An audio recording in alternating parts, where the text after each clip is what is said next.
When Isabel Carter was just 17, her parents threw her out into the winter cold with nothing but a torn backpack and $14.82. No goodbye, no concern, not even a glance. While her younger sister Alyssa was groomed to be the pride of the family, Isabel was treated like a stain they wanted erased. But she didn't vanish. She survived, sleeping behind dumpsters, mopping floors for food, studying by flashlight. And when no one believed in her, she built an empire on her own terms. Now, 9 years later, she walks into her sister's engagement party wearing a burgundy gown and holding two things: undeniable proof and a plan no one saw coming. This isn't a story about revenge. It's a story about reclaiming your name. And when the truth finally erupts, no one will leave that ballroom the same. My name is Isabel Carter, and I will never forget that winter night when I had just turned 17, the night my family officially erased me from their lives. I stood in front of the colonial-style mansion I had once called home, my fingers frozen around a torn backpack filled with a few old clothes and exactly $14.82. The wind cut through my thin jacket like razor blades, and the concrete beneath my sneakers was as cold and unyielding as the look in my mother's eyes as she peeked through the curtain. Catherine Carter held a glass of red wine in one hand and a vacant expression in the other. She didn't blink. She didn't frown. It was as if I were a debt finally paid. My father, Gregory Carter, spoke only one sentence. "You're grown now, Isabel. Go take care of yourself." Then he turned and walked away, like a man who had just tossed an unwanted box into the trash. No one asked where I was going. No one asked if I had money for dinner or a place to sleep. Alyssa, my younger sister by 3 years, stood halfway down the staircase, her phone pointed at me, filming the scene with a smirk that sparkled like cruelty dressed in pearls. I didn't look back. I was afraid that if I did, I'd cry, or worse, beg. And I had sworn to myself that I would never again lower myself to people who once called me a walking burden. I walked nearly 5 miles to downtown Fairview, where the 24/7 convenience store lights still flickered in pale yellow. That night, I curled up behind a rusted old bus stop, wearing a thin hoodie that felt like paper against my skin. The bricks in the wall behind me were cracked, and every gust of wind sliced it through the gaps like shards of broken glass. My stomach growled so loudly I thought it might wake the dead, but I didn't cry. I couldn't. The tears would have frozen on my cheeks before they ever fell. The next day, I wandered the streets, looking for shelter. The church was locked. The community center was full. I tried getting a job at a bakery, a coffee shop, anywhere, but no one hired a girl with no address, no ID, no social security number. People stared when my stomach growled. It was louder than my voice could afford to be. That night, I found a spot behind Mason's Deli where the heat from the kitchen vents offered the only semblance of warmth. I smelled like fried meat and grease, but I was alive. I hugged my backpack like it still held a sliver of childhood inside. Every noise startled me. The screech of tires, a slamming dumpster, a barking dog. I knew I could be robbed, or worse, but I had nowhere else to go. On the third day, I tried for a job at a car wash. The manager glanced at me once and muttered, "We don't hire strays." I swallowed the humiliation and turned away. I was used to the looks. That night, someone else had already taken my spot behind the deli. A homeless man clutching an empty bottle in his sleep. I didn't dare disturb him, so I wandered some more until I found a dim glow coming from behind a tiny restaurant called Delaney's Diner. The back door was slightly open, and the warmth spilling from inside felt like a miracle in disguise. I peeked through the crack when suddenly, "What are you doing back here?" I jumped. A woman stood in the doorway, middle-aged, curly brown hair, flour-stained apron, and a long-handled ladle in her grip like a sword. She didn't look frightened. She didn't look disgusted. She looked like she had seen me long before I ever showed up. I turned to leave, but she stopped me. "If you're planning to sleep behind my kitchen, you might as well mop the floor first." I froze. Then I nodded. Her name was Miriam Walker, the owner of the diner, the first person in 3 days of hell who treated me like a human being. She didn't ask questions. She handed me a mop, then pointed toward the counter. "Eat first," she said. "Then work." I ate every bite of the stir-fried noodles she set in front of me, then cleaned until midnight. When I finished, she pointed to the back storage room. "There's an old mattress in the corner. Not clean, but it's better than the floor." I nodded, holding back the tears that stung my eyes.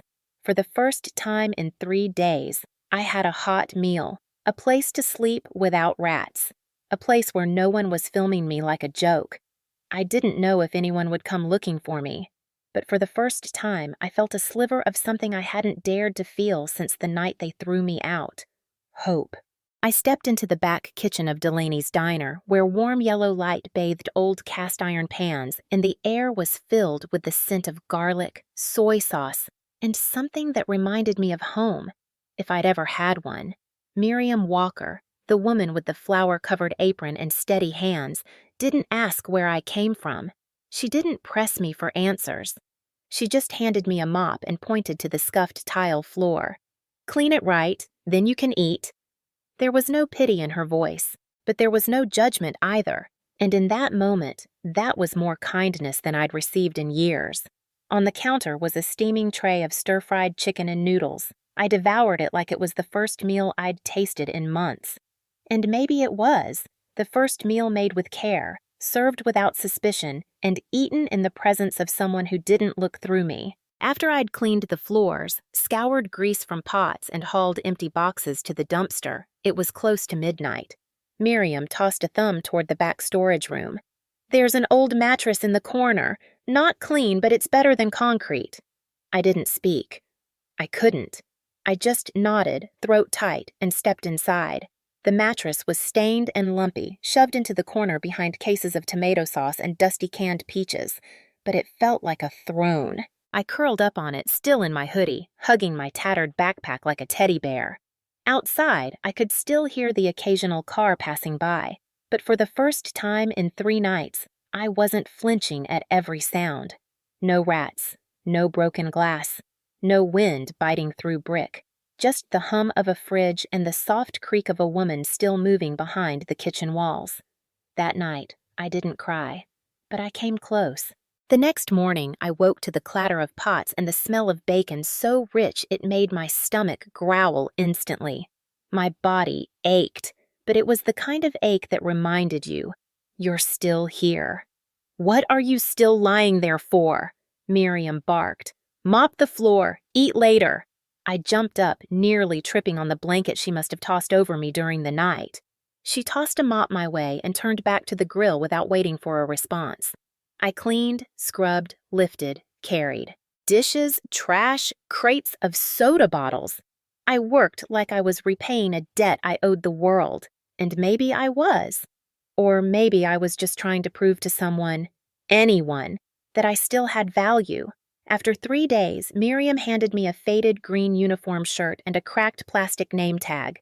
Isabel, kitchen assistant. I held it like a medal, not because it was beautiful, but because for the first time in years, I had a name, a role, a place. Even if it was small, even if it was temporary, it was mine. Miriam never complimented me, but she noticed everything. When my hands turned red from washing dishes in scalding water, she left a box of bandages on the shelf. When I nearly collapsed carrying too many trays, she'd leave a glass of water by the prep table. No words, just quiet gestures. "You're not a bad kid," she muttered once while I peeled potatoes in the back. "You just got kicked out of the nest earlier than most." I lived at Delaney's diner for nearly a year. I worked 2, sometimes 3 shifts a day. Tips weren't much, but I saved every penny.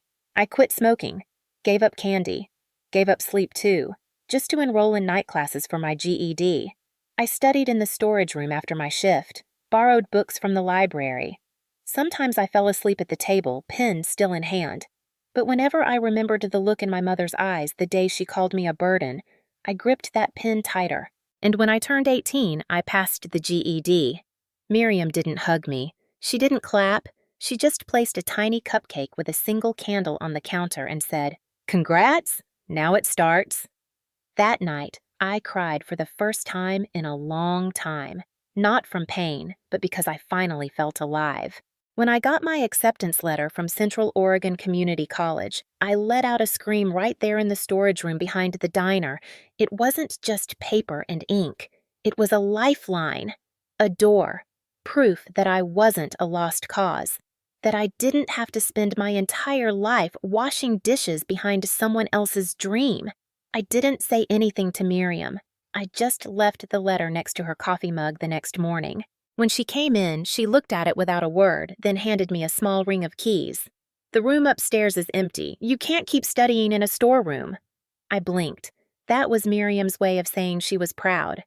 The room above the diner was nothing glamorous. Low ceilings, chipped paint, and a drafty window that squeaked when it opened.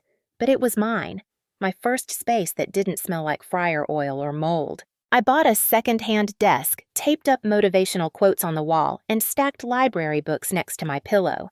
I studied during the day, worked at night. Some days, I only slept 3 hours.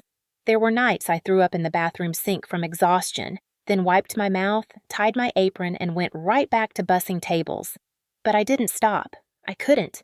I was done being forgotten. Every time my hands bled from scrubbing pots or my eyes burned from staring at homework too long, I thought of Alyssa filming me on the steps. I thought of my father sipping wine like I was a nuisance he had finally gotten rid of. And I kept going. In class, I sat in the front row, asked so many questions that professors would smile and say, "Save some for the others, Isabel." I didn't care. I was going to learn everything. I didn't want to just survive anymore. I wanted to thrive. I wanted to understand contracts, finance, supply chains. I wanted to know what it meant to build something from the ground up, like Miriam had done, like no one in my family believed I ever could. 2 years later, I graduated in the top 5 of my department. At the ceremony, I wore a navy blue gown and a cap that wobbled with every step. My name was called. I walked across the stage alone. No applause from family, no photos, no flowers. But I recorded it on my phone and watched it a dozen times that night, whispering to myself, "You made it through, Isabel." I didn't stop there. I applied for a full scholarship to Portland Business Institute. I thought my chances were slim until the acceptance email came 2 weeks later while I was cleaning out the fryer basket at the diner. I let out such a loud scream that Miriam dropped her spoon. She didn't say anything at first, just stared. Then she said, "Don't forget to come back and fix the fridge. It still rattles." I laughed so hard I nearly cried. I arrived in Portland with exactly $68 in my pocket and a second-hand laptop. I shared an apartment with 3 strangers, waited tables on weekends, studied from dawn until midnight. I applied for every internship I could find, from local farmers markets to hospital food service programs. I knew I couldn't afford to be picky. Then came the opportunity, an unpaid internship at Nutrinova, a startup developing medical nutrition for cancer patients. I didn't blink. I accepted it and learned everything. How to negotiate contracts, how to research ingredients, how to pitch products to doctors and hospital boards.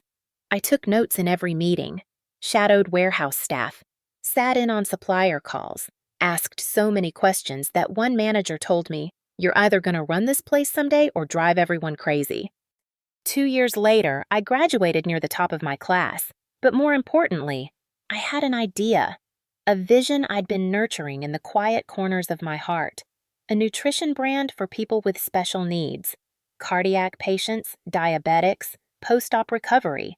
I named it Reclaim because I knew what it meant to lose everything and what it felt like to fight and take it back. I placed the first box of Reclaim on the kitchen table of my tiny shared apartment. Not in a lab, not in a startup studio, but right next to a broken toaster and a stack of overdue utility bills. The box wasn't fancy.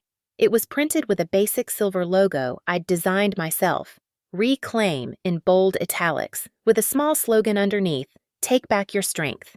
That single box was the result of 2 years of silent planning. Every night after my shifts, I scribbled ideas in a beat-up notebook, formulas, pricing, packaging, distribution. I used the knowledge I had gained at Nutrinova and filled in the blanks with questions I asked strangers on online forums, YouTube tutorials, and library books about FDA regulations and nutritional science. When I graduated, I applied for a microloan through a young entrepreneurs fund and scraped together every penny I had saved since I was 18. It wasn't much, but it was enough to order my first 100 boxes of product. I had no marketing team, no graphic designer, no co-founders in suits, just me, and a stubborn kind of belief. I packed each box by hand, delivered orders on my bike, hosted nightly live streams with my cracked phone screen propped up against a coffee mug. Hi, I'm Isabel, and this is Reclaim, medical-grade nutrition for post-op recovery, diabetes care, and cardiac patients. Sugar-free, low sodium, high in plant-based protein, but more than that, it's hope in a box. Most nights, I had less than 5 viewers. Some left after a minute. One left a comment that read, "If I wanted a TED Talk, I'd go to YouTube." I didn't stop. On the 10th night, I got an order from a woman in Boise, 3 boxes. She left a note. "My daughter just had surgery. Her appetite is gone, and I'm desperate. Thank you for making this." I cried when I read it. A week later, a nurse from a local hospital messaged me. She'd seen a thread about Reclaim on a caregiving forum. "Do you offer samples? We're looking for new options for cancer and heart patients." I sent a box the next morning. No charge, no strings. A month later, the hospital ordered 50 more. Then a dietitian from another clinic shared our website in a tweet with the hashtag #SmallBrandBigImpact. I had no idea who she was. I still don't. But that tweet changed everything. Traffic doubled overnight. I stayed up until 4 a.m., answering emails, confirming orders, and trying to sound like I was a team instead of one exhausted woman in sweatpants. Within 3 months, Reclaim crossed the $50,000 revenue mark. I moved operations to a tiny warehouse in East Portland and hired 2 part-time workers. We labeled boxes, managed inventory, and juggled returns like circus performers on 0 sleep. But I loved it. Every dented box, every late-night customer chat, every call from a nurse saying, "My patients feel stronger." That was my paycheck. By the end of year 3, we reached $5 million in annual revenue. The number felt surreal. I still biked to work, still brought lunch from home. But now, I had a real office, a tiny team, and a growing wave of interest from investors. 1 year later, I pitched Reclaim to a panel of health sector venture capitalists.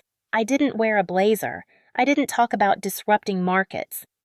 I just stood there and said, "I'm not a CEO with pedigree. I'm not a doctor with funding. I'm a girl who was once homeless behind a diner. I built this company because I believe no one should feel invisible when they're trying to survive." Silence. Then, thunderous applause. After the meeting, Reclaim was valued at $20 million, and suddenly, the girl no one believed in was the founder everyone wanted to meet. That night, I didn't throw a party. I didn't pop champagne. I went home, sat on the floor of my apartment, and opened a text thread to Miriam. I sent a photo of the investor agreement with a short message. "I got it back, all of it." Her reply came within a minute. "Fridge still rattles. Don't get fancy and forget to fix it." I laughed so hard I dropped my phone. 9 years. 3,385 days since the night they threw me out like a stray dog. And now, here I was, standing in the grand foyer of the Ashbury Grand Hotel, wearing a burgundy evening gown that hugged the same body they once cast aside as a shameful reminder. Every click of my heels on the marble floor was deliberate, echoing like a countdown. I wasn't 17 anymore, and I didn't come back for their approval. I came back because I had built something they thought I was never capable of becoming. The chandelier sparkled above a ballroom filled with expensive suits and false smiles. Laughter floated through the air like perfume, and servers walked past carrying trays of champagne. I walked in alone, but I didn't feel alone. The first eyes I met weren't my mother's, not my father's, but Lucas Reed's, Alyssa's fiancé. His champagne glass trembled in his hand. His mouth parted slightly, as if he'd just seen a ghost. I offered a faint smile, one cold enough to cut glass. "Oh, look who decided to show up," my mother, Catherine Carter, called out, her voice slicing through the room like a whip. A few heads turned, the volume dipped. I didn't speak. Alyssa, my baby sister, the crown jewel of their perfect life, stood beside Lucas in a cream-white engagement gown, her hand tightly clutching his arm like he might vanish. Her expression twisted into something between disdain and disbelief. "You're not on the guest list," she hissed. "Leave, now, before you ruin everything." I didn't blink. "Surprised to see me?" Lucas looked at Alyssa, confused. "You didn't tell me she'd be here." "She wasn't invited," Alyssa barked, her voice rising with panic. I reached into my clutch and pulled out a black envelope sealed in red wax. Calmly, I handed it to Lucas. "Congratulations," I said. "You deserve to know who you're marrying." He took it hesitantly, glancing at Alyssa, who had gone rigid. As he opened the envelope and began to read, I saw his jaw tighten, his skin pale. "Alyssa," he said slowly, "what the hell is this?" "It's a lie!" she shouted, lunging for the paper. "She made it up!" I folded my arms, steady. "It's a transcript from Oregon State Medical School. It states very clearly that Alyssa Carter was expelled in her second year. She never graduated, never became a doctor." The room gasped. Murmurs buzzed through the air like a hive disturbed. My mother's eyes narrowed. My father, Gregory, remained by the bar, sipping his drink like he wasn't hearing any of this. Classic him. Alyssa tried to laugh it off. "This is pathetic. You really think a piece of paper changes anything? I'm interning at St. Helena's." I pulled out a sleek black USB. "Let's find out who's really lying, shall we?" The ballroom went quiet. "This USB contains email threads between your parents and the Academic Board of Oregon State discussing a small donation in exchange for covering up Alyssa's expulsion due to plagiarism. There's also a scan of the university's sealed letter confirming her dismissal." Lucas froze. "You told me," he whispered. "You were finishing your residency. You swore on your grandfather's grave." Alyssa opened her mouth. Nothing came out. Just the sound of a carefully built lie crumbling to ash. Catherine stepped forward, dragging Alyssa behind her like a wounded animal. "That's enough," she snapped. "What do you want, Isabel? Money? An apology?" I laughed, not out of anger, but because of how little they understood. "No," I said softly. "I don't want anything from you. But the truth? That's not negotiable." I walked to the small stage in the center of the ballroom, the one where the band had stopped playing. "This family," I said, facing the crowd, "is built on lies. And I'm not done yet." I stood on the stage where the band had once played. The spotlight wasn't on me, but every pair of eyes was. Their perfect party had turned silent. Only the sharp breath of disbelief remained in the air. I held up the black USB between my fingers like it was a rare jewel. But it wasn't for show. It was loaded with years of evidence, the kind that destroyed reputations and tore through facades like wildfire. "This," I said, my voice even, "contains every piece of communication between Catherine and Gregory Carter and the administration at Oregon State Medical School. Emails, scanned transcripts, and a record of a generous donation made shortly after Alyssa was caught plagiarizing and expelled. That's how they kept her image intact, at least for a while." A murmur rippled through the crowd. Then, from the far end of the room, a tall man stood up abruptly. "Dr. Manning, director of St. Helena Hospital, where Alyssa claimed to be interning." He spoke slowly, deliberately. "Are you referring to the same clinic on Maple Street?" I nodded. "Then I have a problem," he said, his voice suddenly sharp. "Gregory Carter assured me his daughter was a licensed medical professional. She was granted special access to shadow senior physicians based on that claim." Gasps erupted across the room. Catherine tried to regain control. She stepped forward, hissing, "Isabel, enough of this nonsense. If you wanted money or recognition, you could have just asked. You don't have to ruin everything." I tilted my head toward her, as if she were a crooked portrait finally hanging straight. "Oh, but I haven't ruined anything. I'm just taking out the trash." And then, calmly, I pulled out a second USB, this one silver, stamped with the IRS logo. "For 10 years, I said, these people, who publicly disowned me, used my name to open credit lines, file fraudulent tax returns, and hide personal income. They stole my identity to commit tax fraud." Silence fell over the room like a shroud. "I sent this data to the IRS 3 weeks ago," I continued. and was informed that a formal investigation began 2 days ago. Just then, 2 men in black suits entered through the side doors, followed by a federal officer in full uniform. His badge glinted under the chandelier. "Gregory Carter, Catherine Carter," he said, his tone clear and unshaken. "You are under investigation for tax fraud, identity theft, and financial misconduct. Please come with us." Catherine gasped, clinging to her purse. "We're people of standing. You can't treat us like criminals." The officer didn't flinch. "Your attorney will meet you at the federal building." Gregory slumped into a chair, his hands gripping the edge like the room was spinning. He looked at me. Really looked at me. For the first time in years. And what I saw wasn't disdain. It was fear.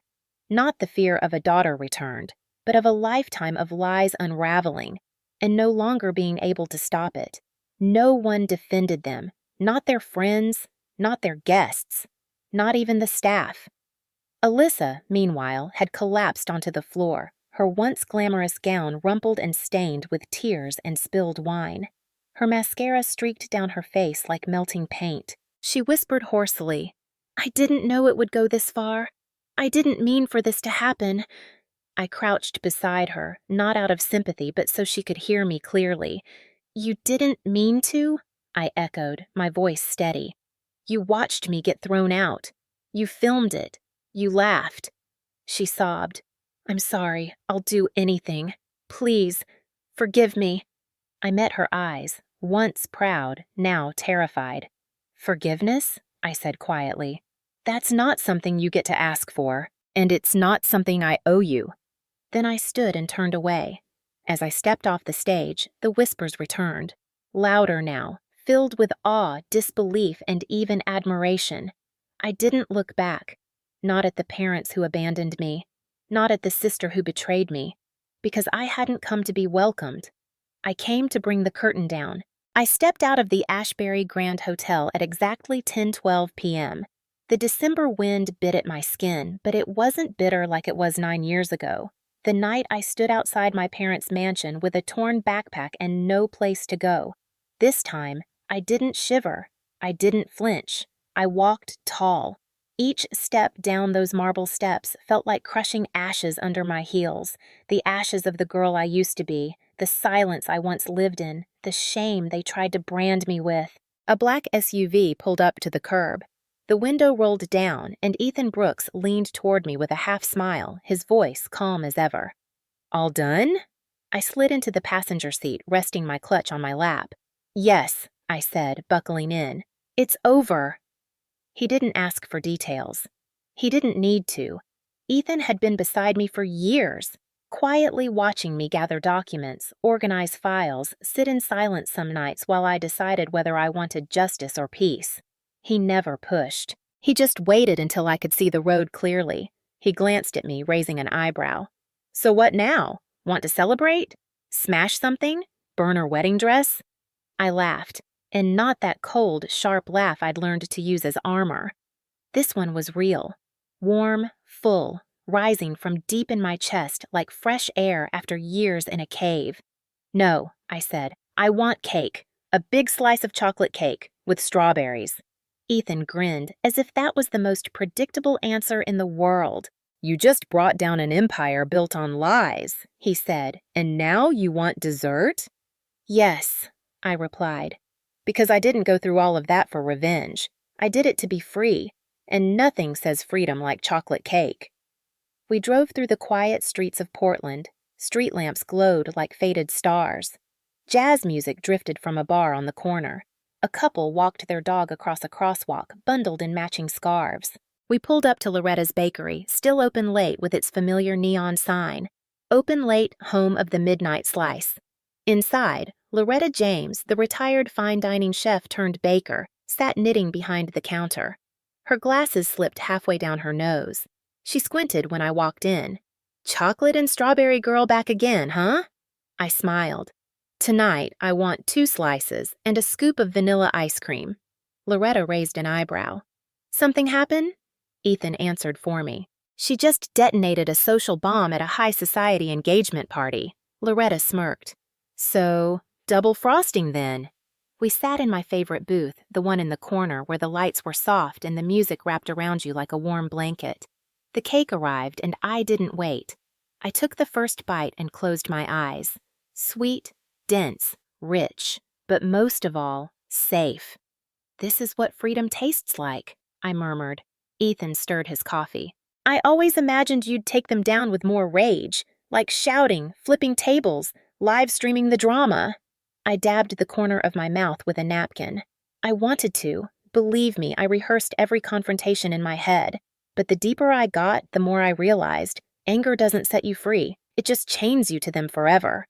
He nodded slowly, eyes filled with something I didn't need him to say aloud: pride. Outside the window, the city glowed, not loud or frantic, but calm, steady, breathing, and I breathed with it. I didn't come back to destroy them. I came back to end it, to close a chapter they kept writing me out of, and to open a new one, where I didn't need their permission to exist. Ethan placed his hand gently over mine. "Welcome to your next chapter, Isabel." I nodded, and for the first time the pain was gone. The weight of years spent invisible, unloved, discarded, it lifted. I had survived, not for revenge, not to prove a point, but because I finally believed I deserved to.